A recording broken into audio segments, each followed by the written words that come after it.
हाय everyone, सभी का warm welcome है Y T your English shooter पे। आज सुबह का सेकंड एडिटोरियल द हिंदू का पढ़ने वाले हैं। द ओप्रेसर्स रॉन्ग इसका टाइटल है। ये आर्टिकल लिखा हुआ है एक यूट्यूबर को 6 महीने की कोर्ट की सज़ा मिलने पे, और सज़ा इसलिए मिली है क्योंकि ये जजेस के खिलाफ बुराई कर रहे थे, गलत बात कर रहे थे। तो इंडिया में कोर्ट्स कितनी इनटॉलरेंट हो गई हैं अपनी बुराई को लेकर के, इस चीज़ के ऊपर आर्टिकल लिखा गया है। आज का आर्टिकल आपको आपकी लिमिट्स तक पुश करेगा, पढ़ने में थोड़ा सा मुश्किल है। ढेर सारी ग्रामर, प्रीपोजिशन और वोकैबुलरी आर्टिकल में आप देखेंगे, सबका सब अप्लाई करना है आपको इस क्विज पे। 7 क्वेश्चंस आपके सामने हैं। सॉल्यूशंस क्लास के लास्ट में करवाऊंगा, एक ट्राई आप इसको भी दे सकते हैं। शुरू करते हैं क्लास को, आइए कुछ नया सीखते हैं।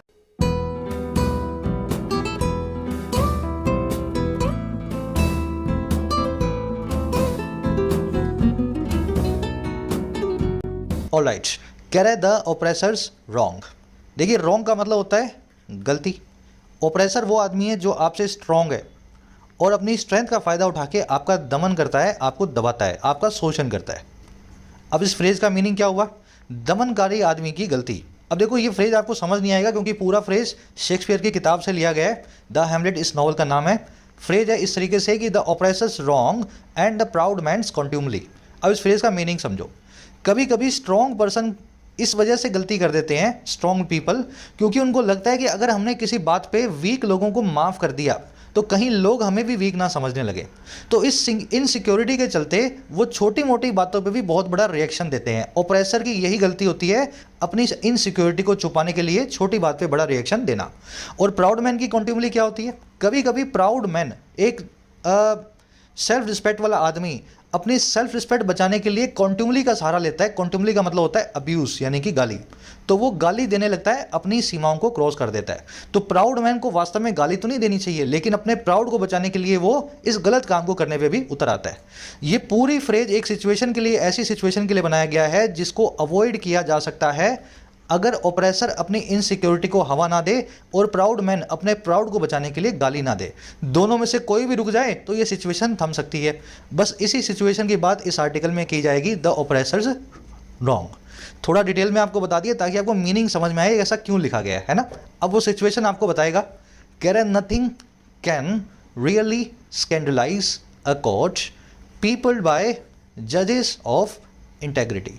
कह रहे दुनिया में कोई भी चीज़ नहीं, नथिंग, कोई भी चीज़ नहीं कर सकती स्कैंडलाइज। स्कैंडलाइज का मतलब होता है डिफेम करना, मानहानि करना, डिसऑनर करना। ठीक है, कह रहे दुनिया में कोई भी चीज़ बेइज्जती नहीं कर सकती है, डिफेम नहीं कर सकती है एक अदालत को, एक कोर्ट को। और कैसी कोर्ट? जो पीपल्ड हो, जो पॉपुलेटेड हो, जो बसी हुई हो, इनहेबिटेड हो, ऐसे जजेस के द्वारा जिनके पास इंटेग्रिटी है, जिनके पास में एक चरित्र है, कैरेक्टर है। तो अगर अच्छे जज किसी कोर्ट में बैठे हैं ना, तो कोई भी कितना भी उस कोर्ट के खिलाफ बकले, उस कोर्ट के ऊपर कोई भी मानहानि नहीं होगी। उस कोर्ट का रिस्पेक्ट हमेशा बना रहेगा। मानहानि हमेशा उन्हीं कोर्ट्स की होती है जिनमें कुछ खराब तरह के, खराब कैरेक्टर के जजेस बैठे होते हैं। आगे बात समझ में? चलो, नथिंग आपका सब्जेक्ट है। कैन स्कैंडलाइज इसकी वर्ब है। स्कैंडलाइज का मतलब होता है किसी चीज़ को स्कैंडल में लाना, डिफेम करना, डिसऑनर करना, स्लेंडर या स्मीयर करना, है ना, छींटे लगाना, लांछन लगाना। पीपल यहाँ पे एक एडजेक्टिव है। पीपल्ड एडजेक्टिव का मतलब है किस तरीके से कौन सी चीज़ बसी हुई है। जैसे this city is peopled by black, जो है ब्लैक पीपल, या this city is peopled by Americans, है ना। इस सिटी में इस तरह के लोग रहते हैं, इस तरह के लोगों से ये सिटी पॉपुलेटेड या इनहेबिटेड है। तो कोड पीपल्ड बाय जजेस, ऐसी कोड जो इनहेबिटेड है, पॉपुलेटेड है ऐसे जजेस के द्वारा। ये एडजेक्टिव है, समझ में आ गया होगा आपको। चलो आगे बढ़ते हैं। अब इस आर्टिकल में वोकैब काफ़ी हैवी है। सबसे पहले वोकैबलरी पे नज़र डालते हैं, फिर आपको मैं एक समरी दूंगा आर्टिकल की, किस बारे में आर्टिकल लिखा हुआ है। आ जाओ वोकैब पे। उसी के साथ एग्जाम्स की प्रिपरेशन कर रहे हो और मॉक टेस्ट की ज़रूरत है तो टेक्स्ट बुक के 1 ईयर पास पे 3 दिनों की मेगा सेल चल रही है। This is the right time to avail the benefits. 1 साल का पास है, 45,000 मॉक टेस्ट आपको मिल जाते हैं इसमें। सभी एग्जाम्स का सिंगल पैकेज है, एसएससी, बैंकिंग, रेलवे, डिफेंस। अब ये सारे मॉक टेस्ट जो 499 का रेगुलर प्राइस है, अब आपको मिल रहे हैं 375 रुपये में, 25% के डिस्काउंट के साथ। अब ये प्राइस भी फाइनल नहीं है, इस पर कोड लगाना है आपको YT10। इस कोड को लगा के एडिशनल 10% ऑफ मिलेगा। तो जो 499 है अभी आपको 375 दिखा रहा है। यूज़ द कोड YT10, आपकी कॉस्ट हो जाएगी 338 रुपये। ज़रूर से सेल के चलते फ़ायदा उठाएं, ऐसी सेल्स 2-3 महीने में एक बार आपको मिलती हैं। चलिए, कमेंट सेक्शन में टेक्स्ट बुक का आपको लिंक मिल जाएगा। चलो जी, भारी भरकम वोकैब है। रिगरस पे हमने खत्म किया था, फोए से शुरू करेंगे आज। ये जो वर्ड आप देख रहे हो ना, फोए, इसको बोलते हैं फो। इसमें ई जो है साइलेंट होता है, और फो का मतलब होता है दुश्मन, एनिमी। इसको एडवर्सरी या ओपोनेंट भी बोल सकते हैं। A wise foe is better than a foolish friend. एक समझदार दुश्मन काफ़ी अच्छा है एक बेवकूफ़ दोस्त से। तो ये एक फ्रेज होता है इंग्लिश में, एक कहावत है। तो ये फो नाम का वर्ड, इसका सिनोनिम एडवर्सरी आप आर्टिकल में देखने वाले हैं। आपका दुश्मन, आपका एडवर्सरी। अगला वर्ड है एल्यूड। एल्यूड के बाद में हमेशा टू आप लिखा हुआ देखेंगे। एल्यूड टू, ये पूरा फ्रेज होता है। इसका मतलब होता है किसी चीज़ की तरफ इशारा करना। अब इशारा करने को हिंट करना भी बोलते हैं, रिफ़र करना भी बोलते हैं, और इंसिनुएट करना भी बोलते हैं। आज के आर्टिकल में आप हिंट भी देखेंगे और इंसिनुएट भी देखेंगे। The Russia Ukraine war alludes to a larger global military conflict. जो रशिया यूक्रेन वॉर है वो इशारा करती है, हिंट करती है ज़्यादा बड़े अंतर्राष्ट्रीय सैन्य युद्ध पे, ग्लोबल मिलिट्री कॉन्फ्लिक्ट पे। अब ध्यान ये रखना है, ये सब एक दूसरे के सिनोनिम है, एल्यूड, रिफर, हिंट, इंसिनुएट, लेकिन सबकी फिक्स प्रेपोजिशन अलग अलग है। एल्यूड के बाद में हमेशा टू आएगा, रिफर के बाद में हमेशा टू आएगा, हिंट के बाद में हमेशा एट आएगा, और इंसिनुएट आर्टिकल में देखोगे इस वर्ड को, इसके बाद में कोई प्रेपोजिशन नहीं आती। चारों की प्रेपोजिशन अलग अलग है, चारों का मीनिंग एक ही है। ये आपको रीडिंग से समझ में आएगा। यहाँ पे आपने सीख लिया ना। अब जितना रीड करोगे मेरे साथ, बार बार मैं इस चीज़ को रिपीट करूँगा, दिखाऊंगा आपको, तो इसलिए क्लासेस में रेगुलर रहा करो। अगला वर्ड है मैग्नानिमिटी। इस वर्ड को मैंने आपको तोड़ के दिखाया था। मैग्ना मतलब बड़ा, लार्ज। एनिमस मतलब माइंड या हार्ट, दिल या दिमाग। तो मैग्नानिमिटी क्या हुई? आपके बड़े दिमाग या बड़े दिल की होने की क्वालिटी। या तो आप दरिया दिल हैं या आप दिमाग से बहुत खुले हैं। दोनों ही तरीके से अगर आप देखो तो आपके पास मैग्नानिमिटी है। और ऐसा आदमी जो मैग्नानिमिटी को रखे उसको बोलते हैं मैग्नानिमस, बड़े दिल वाला या खुले दिमाग वाला। Good leaders accept criticism with magnanimity. अच्छे लीडर्स क्रिटिसिज्म को एक्सेप्ट करते हैं खुले दिमाग के साथ में या बड़े दिल के साथ में। अब मैग्नानिमिटी नाम का वर्ड आर्टिकल में देखेंगे। इसको ओपन हैंडेडनेस भी बोलते हैं, इसको म्यूनिफिसेंस भी बोलते हैं, और इसको जेनरोसिटी भी बोलते हैं। जेनरस मतलब वैसे ही समझ गए ना, जनरस का मतलब भला। तो मैग्नानिमस आदमी वैसे भी भला ही होता है, जनरस होता है। ये ओपन हैंडेडनेस है ना, इसको थोड़ा सा सही कर लेना। इसको बोलते हैं ओपन हेडेडनेस। खुले दिमाग वाला होगा तो ओपन हेडेड होगा ना, तो ओपन हेडेडनेस। चलिए अगला वर्ड है विशिएट। बहुत बार आ गया ये पिछली कुछ क्लासेस में। विशिएट का मतलब होता है करप्ट करना। आपने आसपास गंदगी फैला दी किसी साफ जगह पे, तो उस जगह को विशिएट कर दिया। अगर आपने अपने कैरेक्टर को गंदा कर लिया तब भी आपने अपने आप को विशिएट कर लिया। The capitalism is often accused of vitiating the social fabric of a nation. पूंजीवाद अक्सर अक्यूज ऑफ होता है, अक्सर उस पर आरोप लगता है करप्ट करने का सामाजिक ढांचे को, किसी भी देश के social fabric of a nation को। विशिएट को कंटेमिनेट, अडल्ट्रेट, पोल्यूट, रूइन भी बोलते हैं। आज इसका एक नया सिनोनिम आप देखेंगे, टेंट। अब विशिएट से एडजेक्टिव बनता है विशिएटेड, और टेंट से एडजेक्टिव बनता है टेंटेड। तो टेंटेड या विशिएटेड पर्सन कौन है? जो करप्ट पर्सन है, ठीक है ना, जो पोल्यूटेड है, जिसने अपना चरित्र, अपना करेक्टर गिरा दिया है, टेंटेड या विशिएटेड। तो ये टेंटेड नाम का वर्ड आर्टिकल में आएगा। अगला वर्ड है सब्सटेंशिएट। सब्सटेंशिएट का मतलब होता है किसी चीज़ को कंफर्म करना, प्रूव करना, सपोर्ट करना। इसको कोरोबोरेट भी करना भी बोलते हैं। जैसे आपने कुछ बोला, फिर उसका आपने प्रूफ दे दिया, तो आपने अपनी बात को सब्सटेंशिएट कर दिया, ठीक है। The witness gave no evidence to substantiate his story. जो विटनेस है उसने कोई भी प्रूफ नहीं दिया, कोई भी एविडेंस नहीं दिया अपनी कहानी को सब्सटेंशिएट करने के लिए, अपनी कहानी को कंफर्म करने के लिए। कहानी तो बता दी लेकिन कुछ भी उसके पास प्रूफ नहीं था। चलिए सब्सटेंशिएटेड, जिसका प्रूफ निकल आए, सब्सटेंशिएटेड एडजेक्टिव फॉर्म में। सब्सटेंशिएशन इसका मतलब होता है प्रूफ देने की प्रक्रिया, किसी चीज़ को सपोर्ट करने का प्रोसेस। ये वर्ड आर्टिकल में देखेंगे। वोकैब हैवी है मैं जानता हूँ, लेकिन ये अच्छा मौका होता है अच्छी वोकैब को गैदर करने का। अगला वर्ड है रिमोर्स। रिमोर्स को बोलते हैं गिल्ट या रिग्रेट, हिंदी में बोलते हैं पश्चाताप, ठीक है। The prisoner shows no remorse for his crimes. Prisoner ने कोई भी रिमोर्स या पश्चाताप नहीं दिखाया अपने क्राइम्स के लिए। इसको पिनेंस और रिपेंटेंस भी बोलते हैं। आज रिमोर्स नाम का वर्ड भी आएगा और रिपेंटेंस नाम का वर्ड भी आर्टिकल में देखोगे। दोनों का मतलब है अपने किए पे शर्मिंदगी, है ना, पश्चाताप। ऑब्स्टिनेट, ऑब्स्टिनेट ऐसा आदमी जो अपने नेचर से ओबीडियंट नहीं है। ऑब्स्टिनेट कौन होता है? ऐसा आदमी जो अपने नेचर से ओबीडियंट नहीं है। स्टबन है, एडमेंट है, अथॉरिटी को मानने से मना कर देता है। स्टेडफास्ट है, हेड स्ट्रॉन्ग है, कॉन्ट्यूमेशियस है। कॉन्टूमेशियस एक नया वर्ड है, ये बना है कॉन्टूमेसी से। कॉन्टूमेसी का मतलब होता है डिसओबीडियंस। जो गांधी जी ने चलाया था ना सिविल डिसओबीडियंस, उसको सिविल कॉन्टूमेसी का अभियान भी बोल सकते हैं, है ना। डिसओबीडियंस समझते हो ना, किसी की अवज्ञा करना, किसी की बात को ना मानना। तो कॉन्टूमेशियस कौन आदमी है? जो अथॉरिटी को नहीं मानता। Some obstinate people are still avoiding their कोविड-19 वैक्सीनेशन। कुछ अडिग लोग, कुछ हठी लोग, कुछ डिसओबीडियंट या कॉन्टूमेशियस लोग आज भी अवॉइड कर रहे हैं अपने कोविड के वैक्सीनेशन को, टीका नहीं लगवा रहे। तो ये वर्ड आर्टिकल में देखेंगे, कॉन्टूमेशियस पहली बार देख रहे हैं, आज आर्टिकल में आएगा। लास्ट वर्ड है ट्रेंचेंट। ट्रेंचेंट का मतलब होता है जो चीज़ आप में ट्रेंच बना ले, और ट्रेंच का मतलब होता है गड्ढा। मैं आपको कोई ऐसी बात बोलूं जो आपके अंदर तक खुद जाए तो वो चीज़ होगी ट्रेंचेंट। ट्रेंचेंट मतलब जो पॉइंटेड हो, बाइटिंग हो, आपको अंदर तक चुभे, सरकास्टिक हो, हाईली क्रिटिकल हो, एसर्बिक हो। क्रिटिकल, एसर्बिक और सरकास्टिक का मतलब होता है जलाने वाली, है ना। सरकाजम और एसर्बिक, आपने एसर्बिक एसिड पढ़ा होगा, विटामिन सी को बोलते हैं, वो बहुत हाई क्वांटिटी के अंदर विटामिन सी किसी भी चीज़ को जला भी देता है ना। तो एसर्बिक वहाँ से आप कनेक्ट कर सकते हैं। The movie did well on the box office despite transient criticism over its storyline and excess vulgarity. Movie ने बहुत अच्छा किया बॉक्स ऑफिस पे, बावजूद इसके ट्रेंचेंट क्रिटिसिज्म के, बावजूद इस पे होने वाले बहुत ही बड़ी क्रिटिसिज्म के, बहुत ज़्यादा, समझ गए ना, पॉइंटेड क्रिटिसिज्म के। और ये क्रिटिसिज्म था इसकी स्टोरी लाइन को लेकर के, और इसमें ज़रूरत से ज़्यादा जो है वल्गैरिटी को लेकर के। तो इस तरीके से ट्रेंचेंट नाम का वर्ड भी आर्टिकल में देखेंगे। अब देखो ये सारे वर्ड्स आपको करवा रहा हूँ, लेकिन इनको आपको वीकली या कम से कम 10-12 दिन में एक बार रिवाइज करना होता है। रिवाइज करने के लिए इस शीट को आप रोज डाउनलोड कर सकते हैं, अपडेट होती है ये हमारे टेलीग्राम ग्रुप में। टेलीग्राम पे जाओ, इस तरीके से सर्च करो @YT योर इंग्लिश ट्यूटर। जो पहला आपको ग्रुप दिखेगा, 10,500 11,000 सब्सक्राइबर्स हैं, इस ग्रुप को ज्वाइन करो। सुबह शाम ये शीट आपको ग्रुप में मिल जाती है डाउनलोड के लिए। ऑलराइट, एक समरी आपको दे दें आर्टिकल की किस बारे में लिखा हुआ है। देखो, एक यूट्यूबर है जिनका नाम है सुवुकु ए शंकर। इनका काम क्या है? अपनी ट्विटर फीड और यूट्यूब चैनल पे जुडिशरी के बारे में भली बुरी बातें कहना।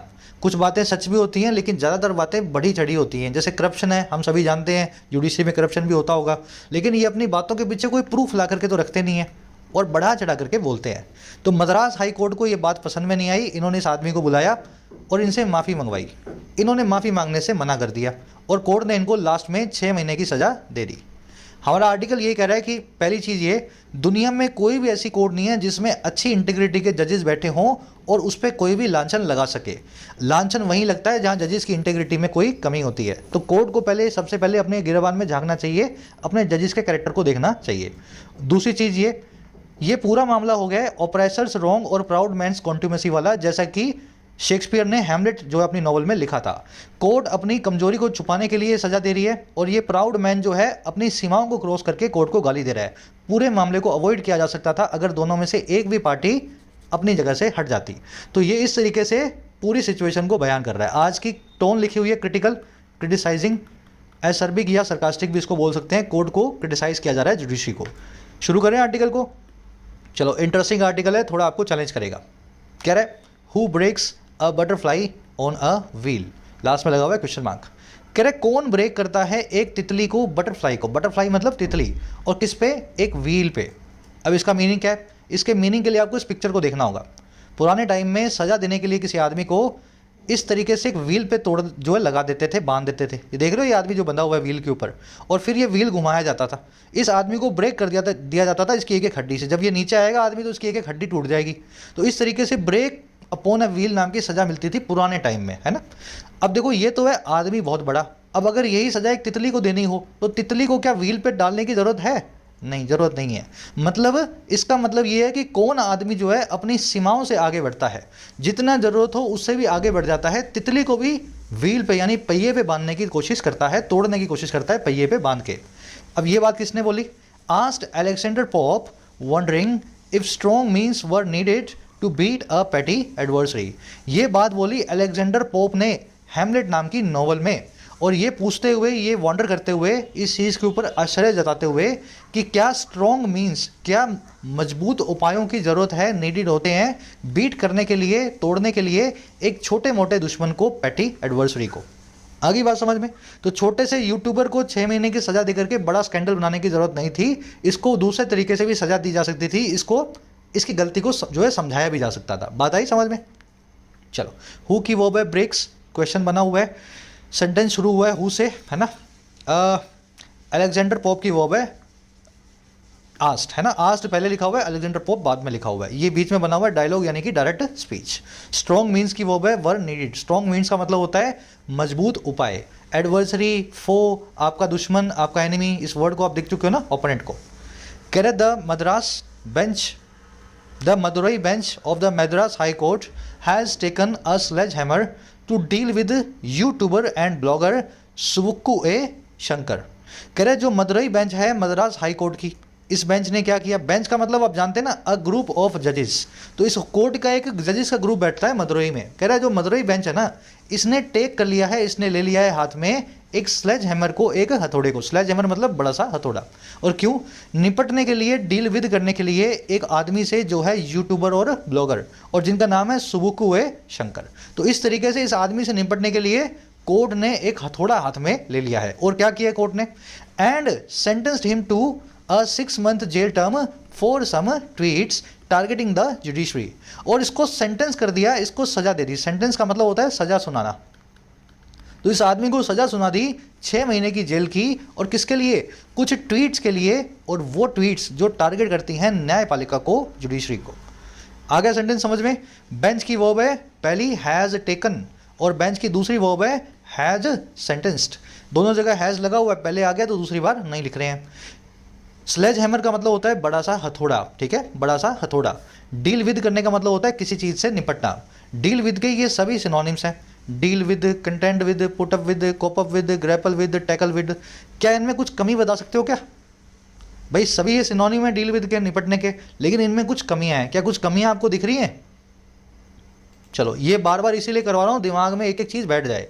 पहली चीज़ ये है कि कोप अप विद कुछ भी नहीं होता, ये गलत फ्रेजल वर्ब है, सही फ्रेजल वर्ब है कोप विद। अब यहाँ से आप आपको उठाएंगे, और पुट विद नाम की कोई फ्रेजल वर्ब नहीं होती, सही फ्रेजल वर्ब है पुट अप विद, ठीक है। तो अब यहाँ लगेगा, कोप के बाद में नहीं लगेगा। दूसरी चीज़, टैकल के साथ में विद नहीं आता, इन सब के साथ में विद आएगा, लेकिन टैकल जो है बिना विद के चलती है। तो ये सारी फ्रेजल वर्ब्स सही फॉर्म में इस तरीके से आपको यूज़ करनी है। चलो आगे बढ़ते हैं। सेंटेंस का मतलब होता है किसी को सजा देना। सेंटेंस के साथ में हमेशा टू लगा के बताएं किसको कितनी सजा दी गई है। Sentence someone to something. मान लीजिए किसी को उम्र कैद दे दिया, तो आप लिखेंगे सेंटेंस समवन टू लाइफ, ठीक है, या लाइफ टर्म। मान लीजिए किसी को मौत की सजा दे दी, तो आप लिखेंगे सेंटेंस्ड समवन टू डेथ, ठीक है। और मान लीजिए किसी को 10, 5, 15, 20 साल की सजा दी है, तो सेंटेंस समवन टू 5, 10, जितने भी ईयर्स हैं 5, 10, 22 जो भी लिखना है ईयर्स। तो इस तरीके से सेंटेंस के बाद में टू ही लगेगा, फिक्स प्रेपोजिशन है, इसको दिमाग में बिठा लेना। आज फिक्स प्रेपोजिशन बहुत सारी आई हैं ना, फॉर्चुनेटली। चलो आगे बढ़ते हैं। कह रहा है as political commentary goes his style of presenting his views is indeed quite trenchant। कह रहा है जैसा कि पॉलिटिकल कमेंट्री जाती है, अगर पॉलिटिकल लोगों की बात सुने तो उनका जो स्टाइल है और किस चीज़ का प्रेजेंट करने का, अपनी व्यूज़ को, अपने नज़रिए को, वो वास्तव में बड़ा ही असर्बिक, ट्रेंजेंट और हर्ट करने वाला है। ये आदमी जो सुक्कू शंकर है ना, इसकी बातें अगर आप सुनोगे तो बहुत सरकास्टिक और पॉइंटेड है, किसी भी आदमी के दिल में घाव कर सकता है ये आदमी अपनी वाणी से। बात आ गई समझ में? पॉलिटिकल कमेंट्री की वर्ब है गोज। कमेंट्री गोज का मतलब है कमेंट्री जो चलती है अगर उसको अपने सुने। स्टाइल की वर्ब है हिज। ट्रेंचेंट आप देख चुके हो ऑलरेडी, इस वर्ड को हमने शुरू में डिस्कस किया था। अब कैसा है ये, इस तरह से क्यों बोलता है? कह रहा with a know it all air he goes about giving purported background material. कह रहा है एक ऐसी एयर के साथ में, एयर का मतलब होता है स्टाइल समझ लो, या ऐसा समझ लो ना, स्टाइल ही समझ लो। स्टाइल सबसे अच्छा वर्ड है एयर के लिए, स्टाइल। कह रहा है अपने इस एयर के साथ में, इस स्टाइल के साथ में जो है know it all. Know it all का मतलब है मैं सब जानता हूँ, आई नो इट ऑल।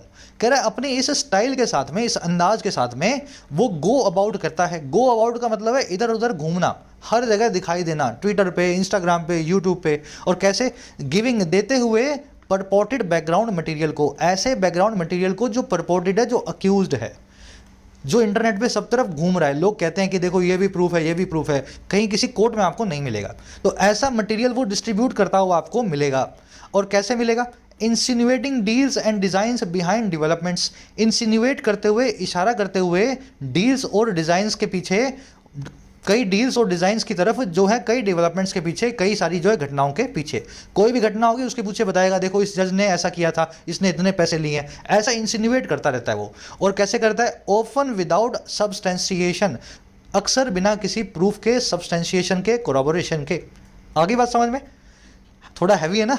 कह रहा है इस एयर के साथ में, इस स्टाइल के साथ में, उसका स्टाइल ऐसा रहता है कि मुझे सब कुछ पता है, और वो हर तरफ घूमता हुआ आपको पाएगा, गोज अबाउट करता हुआ पाएगा, इस तरह के बैकग्राउंड मटेरियल को, परपोर्टेड मटेरियल को देता हुआ, है ना, ऐसे जो कॉन्स्पिरेसी थ्योरीज होती है ना, इस तरह का मटेरियल। और उसका इशारा ये होता है कि हर डेवलपमेंट के पीछे कोई डील और डिज़ाइन है, कोई पीछे पर्दे के पीछे खेल हो रहा है। और अक्सर ये सब कुछ वो देता है बिना किसी सब्सटेंशियल या प्रूफ के, कोई प्रूफ उसकी बात के पीछे नहीं होता। ही की वो गोज अबाउट इंसिन्यूएटिंग, यहाँ पे पीपीएस से है, जब वो इधर उधर घूमता है तब वो इसे इंसिन्यूएट भी कर रहा होता है। इंसिन्यूएट का मतलब होता है इशारा करना, इसके बाद में कोई प्रीपोजिशन नहीं लगेगी, इसके सिनोनिम में एल्यूड, रिफर और हिंट। शुरू में आपको करवाए थे, एल्यूड के बाद में टू, रिफर के बाद में टू, हिंट के बाद में एट। तो सबकी प्रीपोजिशन अपनी अपनी फिक्स्ड है। सब्सटेंशिएशन, कोरोबोरेशन, प्रूफ देना, है ना, किसी चीज़ को कंफर्म करना, ये सब इसके सिनोनिम्स है। चलो और आगे बढ़ते हैं। कह रहा है it is no surprise that he got into trouble. कह रहा है ये बिल्कुल भी सरप्राइज नहीं है कि ये आदमी ट्रबल में फंस गया, आज नहीं तो कल इसका नंबर तो आना ही था। इट की वर्ब है इज, ही की वर्ब है गॉट। आगे कह रहा है in his defence in the Sumo Motu contempt proceedings mister Shankar said his comments were aimed eight questioning the under representation of Dalits. कह रहा है अपने डिफेंस में, अपने बचाव में, और किसके अंदर? सुमो मोटू कंटेम्प्ट प्रोसीडिंग्स के अंदर। कंटेम्प्ट का मतलब होता है कोर्ट की अवमानना, कोर्ट की बात को ना मानते हो तो कोर्ट आप पे कंटेम्प्ट का चार्ज लगाती है। और प्रोसीडिंग्स का मतलब होता है हियरिंग यानी कि कार्रवाई। सुमो मोटू का मतलब होता है जो कोर्ट खुद से शुरू करे, जिसमें किसी आदमी को कोर्ट में जाने की जरूरत ना हो। तो कह रहे जो कोर्ट ने अपने हिसाब से शुरू की थी कंटेम्प्ट की प्रोसीडिंग्स इस आदमी के ऊपर, कह रहे उस प्रोसीडिंग्स में, कार्रवाई में, अपने डिफेंस के अंदर, अपने बचाव में हुआ क्या? शंकर साहब ने ये कह दिया, सेट कर दिया कि उसकी जो भी बातें हैं, कमेंट्स हैं, वो एम्ड एट थे, वो निशाना लगाए हुए थे, एम करते हुए थे, और किस चीज़ पे? क्वेश्चन करने पे, सवाल उठाने पे अंडर रिप्रेजेंटेशन को, और किसका? दलित्स का, ऐसे लोगों का जो ऐसी कम्युनिटी से बिलोंग करते हैं। और कहाँ पे? जुडिशरी के अंदर, हमारी न्यायपालिका के अंदर। अच्छा, और किस चीज़ पे सवाल उठाने पे? सवाल उठाने पे थे the excess representation to Brahmins, और जो जरूरत से ज़्यादा रिप्रेजेंटेशन मिला हुआ है ब्राह्मण्स को हमारी जुडिशरी के अंदर। और फिर इसने आगे क्या बोला? कह रहा and taken at as a whole, कह रहा है इस चीज़ को अगर आप पूरे तरीके से एक साथ लो, इस चीज़ को बड़े नज़रिए से देखो, his comments were aimed eight improving the systems, उसके जो कमेंट थे वो एम्ड एट थे, वो सारे के सारे उनका ऑब्जेक्टिव था सिस्टम को इम्प्रूव करना। तो जब कोर्ट में ये आदमी आया तो इसने अपना डिफेंस करना शुरू कर दिया, और इसने बोला मैं जो गाली वाली देता हूँ जजेस को, वो तो इसीलिए देता हूँ कि एससी के लोग जुडिशरी में कम है, ब्राह्मण ज़्यादा है, मुझे ये बात पसंद नहीं है, और मुझे लगता है कि सिस्टम को इम्प्रूव किए जाने की ज़रूरत है। शंकर साहब की वर्ब है सेड, कमेंट्स की वर्ब है वर एम्ड एट। अच्छा, एम्ड यहाँ पे एडजेक्टिव है, एडजेक्टिव है। कमेंट्स की वर्ब है again were aimed at. Aim at का मतलब होता है किसी चीज़ को कहाँ पे आपने एम लगाया है, किस चीज़ के ऊपर क्या ऑब्जेक्टिव आपने रखा है। चलो, और इसमें कुछ देखने वाला मेरे ख्याल से तो नहीं है, आगे बढ़े। लिटरली ये आदमी गालियाँ, मतलब कुछ एक ट्वीट्स मैंने देखी है, गालियों से कम नहीं है, इसी तरह की ट्वीट्स हैं। वास्तव में ट्वीट्स तो इसकी बहुत ख़राब थी, लेकिन कोर्ट का जो आया है ना वो भी थोड़ा ज़्यादा है, ज़रूरत से ज़्यादा जो रिएक्शन कोर्ट ने दिया है। कह रहे the court would have none of it and deemed his comments contumacious। Correct, court ने एक भी बात सुनने से मना कर दिया। To have none of it का मतलब होता है किसी की एक ना सुनना। कोर्ट ने बोल दिया हमें तो तुम्हारी एक भी बात पसंद नहीं आई, और कोर्ट ने मान लिया, डीम कर लिया, कंसिडर कर लिया, और क्या? उसके कमेंट्स को कॉन्टुमेशियस। कॉन्टुमेशियस वर्ड आपको मैंने करवाया था, ऑब्स्टेंशली ऑब्स्टिनेट, स्टबनली डिसोबीडियंट, हेड स्ट्रॉन्ग, इंट्रांसिजेंट, है ना, अवमानना करने वाला, अथॉरिटी को ना मानने वाला। तो कोर्ट ने मान लिया कि आपकी तो एक बात भी हम नहीं मानेंगे, आप तो बहुत ही अवज्ञाकारी हो, कॉन्टुमेशियस हो। कोर्ट की वर्ब है वुड हैव, और डीम्ड इसकी दूसरी वर्ब है एंड कंजंक्शन के बाद। डीम का मतलब होता है कंसीडर करना, किसी चीज़ को मान लेना। चलिए, कॉन्टुमेशियस आपने देख लिया। कह रहा it noted at that he expressed no regrets or repentance but affirmed that he would continue to speak about the judiciary। Court ने ये भी नोट किया कि ये जो आदमी है ही शिवा, इसका जो भी नाम है, कह रहा है इसने एक्सप्रेस किया था किसी भी शर्मिंदगी, रिग्रेट या रिपेंडेंस को नहीं। रिग्रेट का मतलब होता है शर्मिंदगी, रिपेंडेंस का मतलब होता है पश्चाताप, दोनों एक दूसरे के सिनोनिम ही है ना। कह रहा है इसने कोई भी पश्चाताप या शर्मिंदगी नहीं दिखाई, बल्कि इसने अफर्म कर दिया, इस चीज़ की भी गारंटी दे दी कि ये जारी रखेगा स्पीक अबाउट करना, बोलते रहना जुडिशरी के बारे में अपनी रिलीज के बाद में, अपनी रिहाई के बाद में। Even if sent to prison, अगर इसको प्रिजन में भेज भी दिया जाता है, जेल में डाल भी दिया जाता है। आगे बात समझ में। इट की वर्ब है नोटेड, इट आया कोर्ट के लिए, ही आया इस यूट्यूबर के लिए। ये करेगा, इसने एक्सप्रेस किया है किसी भी रिपेंडेंस या रिग्रेट को नहीं। फिर इसी ने अफॉर्म भी किया, तो he expressed and he affirmed. He again इसी के लिए आया, इसकी वर्ब है he would continue. Repentance, remorse, penance सब एक दूसरे के सिनोनिम है, शर्मिंदगी या पश्चाताप को बताते हैं। रिग्रेट भी नहीं का सिनोनिम है। चलो और कुछ देखने वाला है इसमें। किसी आदमी को प्रिजन में भेजते हैं, किसी आदमी के कारावास को वन वर्ड के फॉर्म में क्या बताओगे? आ रही बात समझ में। मान लो किसी आदमी को 5 साल का प्रिजन में भेजा गया है, तो 5 साल की सज़ा को जो जेल में उसने बिताई है उसके लिए वन वर्ड क्या है? तो 2 वन वर्ड्स हैं, कम से कम एक आपको बताना है कमेंट सेक्शन में। दोनों आते हो तो 2 भी बताना। आगे बढ़े। कह रहा है even though mister Shankar made a personal insinuation against Justice Swaminathan, what really counted was his sweeping charge against the entire judiciary. कह रहा है यहाँ तक कि अगर इवन दो जो शंकर है इसने मेक किया था पर्सनल इंसिनुएशन को, इसने व्यक्तिगत इशारों को, और किसके खिलाफ किया था? जस्टिस स्वामीनाथन के खिलाफ किया था। कह रहा है हालांकि इनके सारे इशारे इस जस्टिस के खिलाफ थे। कह रहा है लेकिन जिस चीज़ ने वास्तव में काउंट किया, व्हाट रियली काउंटेड, जो चीज़ वास्तव में फाइनली काउंट की गई, जिस चीज़ को वास्तव में लिया गया, कंसीडर किया गया, और वो क्या चीज़ थी? वो थी उनके स्वीपिंग चार्ज। स्वीपिंग का मतलब होता है डिसक्वालीफाइड, सबके लिए है ना, जो किसी गधे और घोड़े में भेद ना करें, सबके ऊपर बराबरी से लगते हों। तो जो वास्तव में चीज़ जो काउंट करती थी ना, वो था उनका स्वीपिंग या ऑल इंक्लूसिव चार्ज, उनका आरोप पूरी की पूरी जुडिशरी के सामने। शंकर की वर्ब है मेड, वर्ड की वर्ब है काउंटेड, वर्ड रियली काउंटेड, ये पूरे फ्रेज की जो मतलब क्लोज है, नाउन क्लोज, इसकी वर्ब है वॉज। नाउन क्लोजेस आपको बेसिक जो है ग्रामर में सिखाए जा चुके हैं, यूट्यूब में जाओगे यहाँ पे सीखेंगे तो बहुत लंबी हो जाएगी क्लास। स्वीपिंग का मतलब होता है जो सब अपने दायरे में लेता हो, और इंक्लूसिव हो, जो ब्लैंकेट हो, है ना। चलो ये सब आप जो आप कमेंट्स देख रहे हो ना, आज मुझे 2.5 घंटे लगे पूरे कमेंट्स को टाइप करने में। इतनी सारी वोकैब थी, इतने सारे ग्रामर रूल्स हैं। मैं वही बोलता हूँ बार बार, अगर मेरी मेहनत का 50% भी आप करने लगे, मुझे तो जॉब मिल गई है ना, 50% आप करने लगे तो आपका भी जॉब लग जाए, आपका भी सिलेक्शन हो जाए। तो थोड़ा सा मोटिवेशन ले लिया करो, इसी से ही आगे बढ़ते हैं। कह रहे this could have been dealt with by the principal bench in Chennai. कह रहे ये पूरा मामला डील विद किया जा सकता था पैसिव वॉइस में। कुड हैव बिन प्लस में V3, ये बिन लगने से पैसिव बन जाता है, बिन निकाल दोगे तो एक्टिव बन जाएगा। कह रहे इस पूरे मामले को पैसिव वॉइस लगा करके पास्ट टेंस में डील विद किया जा सकता था, निपटा जा सकता था प्रिंसिपल बेंच के द्वारा जो बैठी है चेन्नई में। कह रहा है as the allegation was general in nature, क्योंकि जो एलिगेशंस थे, जो आरोप थे, वो जनरल टाइप के थे अपने नेचर के अंदर। कह रहा है but unfortunately it was posted before a bench headed by justice Swaminathan. कह रहे लेकिन दुर्भाग्यवश इस पूरे मामले को पोस्ट किया गया, भेजा गया सामने या बिफोर एक बेंच के, जिसकी अगुवाई में थे जस्टिस स्वामीनाथन। अब ये स्वामीनाथन कौन है? ये यही वाले स्वामीनाथन है। कह रहे हु वॉज द जज aggrieved by the earlier tweet. कह रहे ये वही जज साहब हैं जो विक्टिमाइज थे, अग्रीव्ड थे, दुखी थे, हर्ट थे इनकी पहले की ट्वीट के द्वारा। तो उसी आदमी के पास मामला चला गया जिस आदमी पे ये ट्वीट करते थे, फिर तो सज़ा मिलना लाजमी ही था। दिस की वर्ब है could have been dealt with, allegation की वर्ब है वॉज, इट की वर्ब है वॉज पोस्टेड। इट आया इस पूरे मामले के लिए, इस मामले को पोस्ट किया गया। बिफोर का मतलब होता है सामने या समक्ष, है ना, समक्ष। हु की वर्ब है वॉज, हु आया जस्टिस स्वामीनाथन के लिए। अग्रीव्ड का मतलब होता है जो किसी मामले से ग्रीफ में हो, ग्रीफ का मतलब होता है दुख। अगर आप अग्रीव्ड है ना तो आप किसी मामले पे दुखी हैं, आप एंग्री हैं, हर्ट हैं या ऑफेंडेड है ना। इस तरीके से इस वर्ड को आप याद रखें, एडजेक्टिव है यहाँ पे अग्रीव्ड। चलो आगे नेक्स्ट पैराग्राफ पे आ जाओ।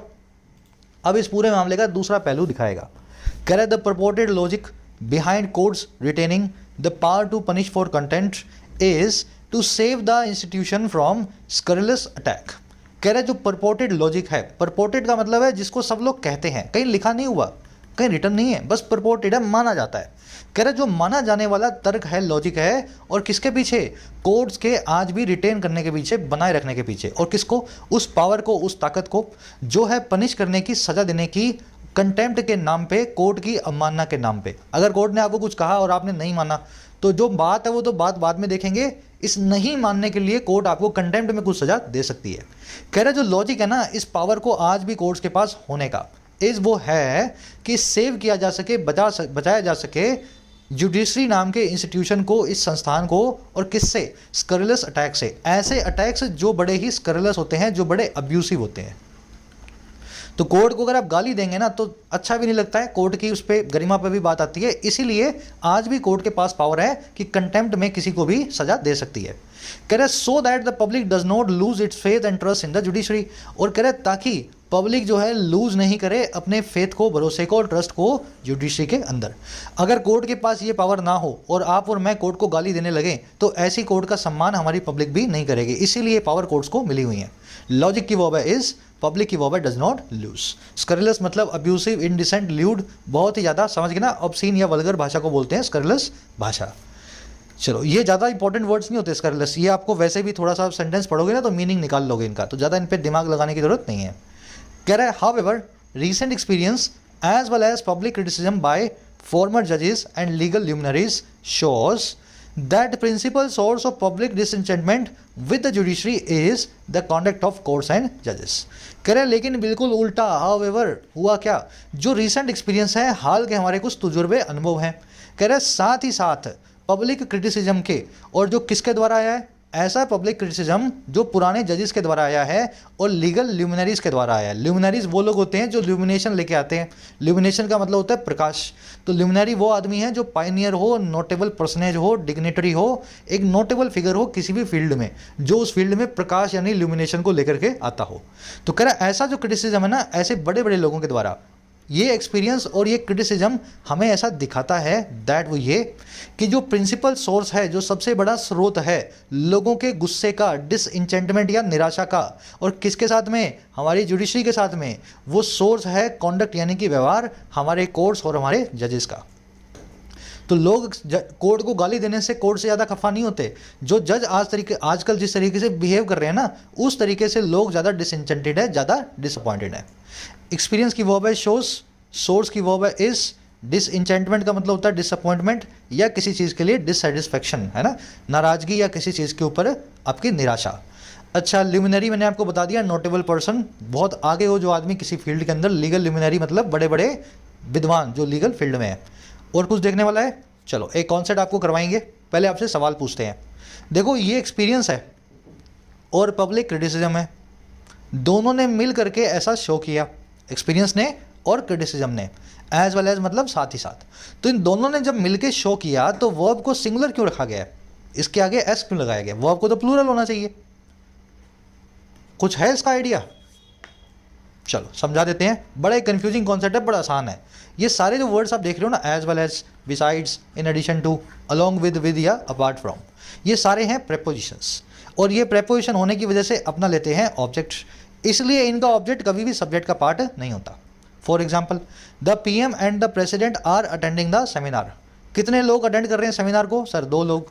पहला कौन है? पीएम, दूसरे कौन है? प्रेसिडेंट। दोनों जुड़े हुए एंड नाम की कंजंक्शन से, इसलिए सब्जेक्ट हो गया प्लूरल पीएम एंड प्रेसिडेंट, और वर्ब होगी आर। ये सेंटेंस बिल्कुल ठीक है। सेकंड सेंटेंस देखो, the PM as well as the president are attending the seminar. PM और प्रेसिडेंट जो है सेमिनार को, या पीएम के साथ ही साथ प्रेसिडेंट जो है सेमिनार को अटेंड करेंगे। अब मुझे बताओ कितने लोग अटेंड करेंगे? पीएम करेगा, प्रेसिडेंट करेंगे, बिल्कुल होगा। बीच में लगा हुआ है as well as. As well as काम करता है एक प्रेपोजिशन का। तो इस केस में क्या होगा, ये जो एज वेल एज के बाद में प्रेसिडेंट है ना, ये इसका बन जाएगा ऑब्जेक्ट। अगर टेक्निकली सब्जेक्ट देखोगे तो सब्जेक्ट बन गया खाली पीएम। एज वेल एज और ये दोनों तो आपस में जुड़ गए, एंड तो कंजंक्शन होती है, ये तो इन दोनों को जोड़ेगी। एज वेल एज इसके साथ में जो है अलग से जुड़ जाएगा। तो ये प्रेसिडेंट अब सब्जेक्ट का पार्ट नहीं है, पीएम सब्जेक्ट है आपका अकेला। अब यहाँ पे आर नहीं आएगा, टेक्निकली यहाँ आएगा यस। ऐसा ही बिसाइड्स के साथ भी होगा, ऐसा ही अलोंग विद या अपार्ट फ्रॉम, या समझ गए ना, दूसरी जो है प्रेपोजिशंस के साथ में भी आपको करना है। तो सिंपल सा कॉन्सेप्ट है, इसका एक स्क्रीनशॉट ले सकते हैं ताकि आपको ये प्रेपोजिशन सारी की सारी याद रहें। चलो ले लिया स्क्रीनशॉट, बढ़े आगे, आज के क्विज में यूज़ होगा। अब ये बताएगा कि क्या हमारे कोर्ट्स के लोग जो हैं, जजेस, किस तरीके से गलत व्यवहार करते हैं। कह रहा है इन 2018 4 जजेस of the supreme court publicly accused of chief justice of India. कह रहे 2018 में 4 जजेस ने हमारी एपेक्स यानी सुप्रीम कोर्ट के, उन्होंने पब्लिकली अक्यूज कर दिया, आरोप लगा दिया CJI पे, चीफ जस्टिस ऑफ इंडिया पे। और क्या वो आरोप था? मिसयूज करने का अपनी पावर्स को, अपनी ताकत को। और कैसे? As master of the roster के तौर पे। मास्टर ऑफ द रोस्टर वो आदमी होता है जो रोस्टर को मास्टर करे। रोस्टर का मतलब होता है ड्यूटी लिस्ट। तो सुप्रीम कोर्ट के चीफ जस्टिस के पास में ड्यूटी लिस्ट होती है, कौन से जज को कौन से केस में सुनवाई के लिए बिठाना है। तो उन्होंने यही बोला कि ये अपनी पावर को मिसयूज करते हैं मास्टर ऑफ रोस्टर बन के। और क्यों करते हैं? To influence the outcome of the cases. Influence करने के लिए, प्रभावित करने के लिए केसेस के आउटकम को, केसेस के नतीजे को। जजेस की वो है अक्यूज। अक्यूज किसको किया? चीफ जस्टिस को किया। अक्यूज के बाद में हमेशा ऑफ लगेगा, जिसके लिए भी आप अक्यूज कर रहे हैं किसी भी आदमी को, चोरी के लिए, मर्डर के लिए, तो ऑफ लगा के बताएं उसके क्राइम को। अब ये accuse, charge, blame, convict, acquit और एक्सोनरेट क्राइम और पनिशमेंट से बनने वाली 6 फ्रेजल वर्ब्स हैं। इनमें से कुछ एक की प्रीपोजिशन मैंने गलत लिखी हैं। एक बार से खुद से सही करने की कोशिश करो, फिर मैं करवा देता हूँ। चलो, अक्यूज के बाद में ऑफ आएगा, चार्ज के बाद में विद आएगा। चार्ज का मतलब होता है किसी के ऊपर आरोप लगाना, अक्यूज का सिनोनिम है चार्ज।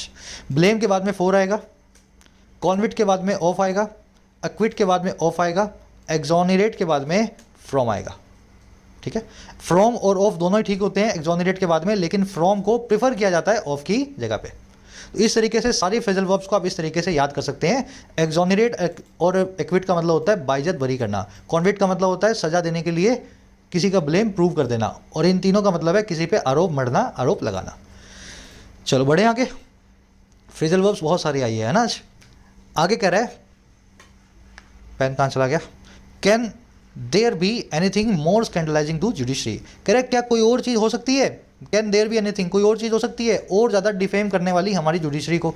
जजी जी खुद सुप्रीम कोर्ट के जो है जस्टिस पे आरोप लगा रहे हैं कि वो आदमी सही तरीके से काम नहीं कर रहा। क्वेश्चन वाला सेंटेंस है, लास्ट में क्वेश्चन मार्क लगा हुआ है, हेल्पिंग वर्ब से शुरू हो रहा है, इसलिए सब्जेक्ट को हेल्पिंग वर्ब के बाद में रखा गया है। ठीक है, कह रहे फॉर्मर जजेस and lawyers routinely pen articles questioning the commitment of the apex court to issues of personal liberty. कह रहे जो फॉर्मर जजेस और लॉयर्स हैं, जो पुराने जजेस और लॉयर्स हैं, कह रहे वो रूटीन तौर पे पेन करते हैं आर्टिकल को। पेन आर्टिकल का मतलब होता है आर्टिकल्स को लिखना अपने पेन से, अपनी कलम के जरिए। तो अक्सर वो अपने आर्टिकल्स को लिखते हैं, और वो आर्टिकल्स जो क्वेश्चन करते हैं, सवाल उठाते हैं कमिटमेंट पे हमारी एपेक्स कोर्ट के। और किस चीज़ के लिए कमिटमेंट है? उन इश्यूज़ के लिए जो है पर्सनल लिबर्टी का, हमारी व्यक्तिगत आज़ादी का। कह रहा है and even hint at complicity and cravenness before the executive. और यहाँ तक कि ये हिंट एट भी करते हैं, ये इशारा भी करते हैं फॉर्मर जजेस और लॉयर्स कॉम्प्लिसिटी की तरफ, इनके गिल्ट की तरफ। और गिल्ट किस चीज़ का? गिल्ट और क्रेवननेस की तरफ। क्रेवननेस का मतलब होता है बुज़दिली, कॉवर्डिस, एग्जीक्यूटिव के सामने, हमारी सरकार के सामने। तो ये जजेस यही बोलते हैं कि इनके जो है मतलब कमिटमेंट जो अच्छे से है नहीं इन लोगों का पर्सनल लिबर्टी के लिए, और ये भी सरकार के सामने या तो बुज़दिल हो जाते हैं या सरकार के साथ में गिल्टी हैं ये लोग भी अपने फैसलों के हिसाब से। इन दोनों की वर्ब है पेन, आर्टिकल्स के लिए है क्वेश्चनिंग, वो आर्टिकल जो क्वेश्चन करते हैं, सवाल उठाते हैं। फिर इन दोनों की वर्ब है हिंट, ये दोनों पेन भी करते हैं और ये एंड कंजंक्शन के बाद में हिंट भी करते हैं।